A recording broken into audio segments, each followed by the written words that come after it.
Vào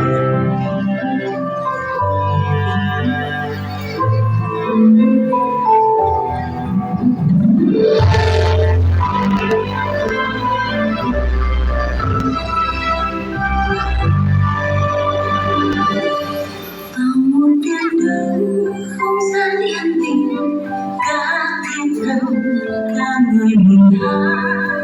Từ trời cao giê-xu sáng sinh xuống nơi chung chia.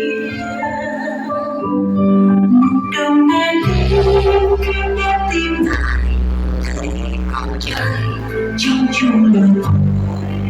Người bên kia ai đi dẹp xong chúng con ngài. Giê-xu giáng sinh cho điều linh giữa đơn xa nơi bần hàn. Ngài vì thế nhau phải đông đông chiều nhung nhớ.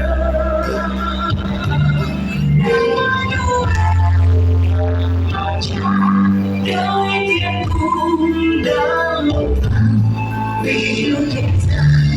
Ngài sáng sinh cho muôn người. Tình yêu bao la không chỉ dẫn lòng dẫu thiên hạ hay là vực tối, đều nghe rằng sẽ sống chỉ cao đến tôn thời này. Vì yêu nhân gian trong tiếng thân mình có mai vàng vui lòng mà thế, để cho ai nhận đến Giê-xu phước muôn đời. Giê-xu giáng sinh vì an tâm linh đang cô đơn vui mừng là một tháng cho nhà nói cô đơn. Giê-xu yêu thương nhân gian đến nơi cha con chung trời, từ nơi cõi thẳm được sáng tươi ở trong Ngài.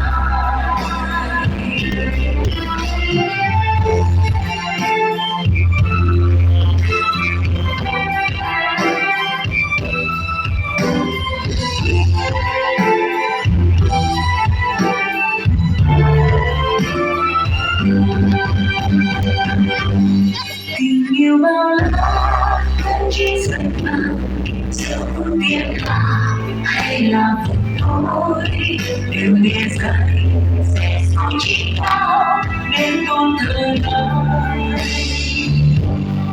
Yêu nhân gian chắc tiếc thân mình có ngai vàng vui lòng mà thế, để cho ai nhận đến Giê-xu phước muôn đời. Giê-xu giáng sinh tâm linh đang cô đơn vui mừng là một phước lành cho những loài khổ đau. Giê-xu yêu thương nhân gian đến nơi cha con chuông trời, từ nơi cõi thẳm được sáng tươi ở trong Ngài.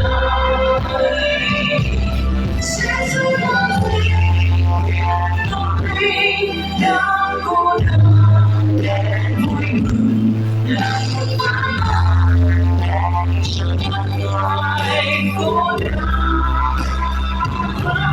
Giê-xu yêu thương nhân gian đến nơi cha con chung trời, từ nơi cõi thẳm được sáng tươi ở trong Ngài. Một đêm đến không gian yên bình, cả thiên thần ca ngợi mừng hát. Từ trời cao giê-xu sáng sinh xuống nơi chung chia. Một đồng nghe tiếng yêu đến tim lại, thấy con trời trong chung đường tối. Người bên trời ngài nhìn Giê-xu chúng con ngài.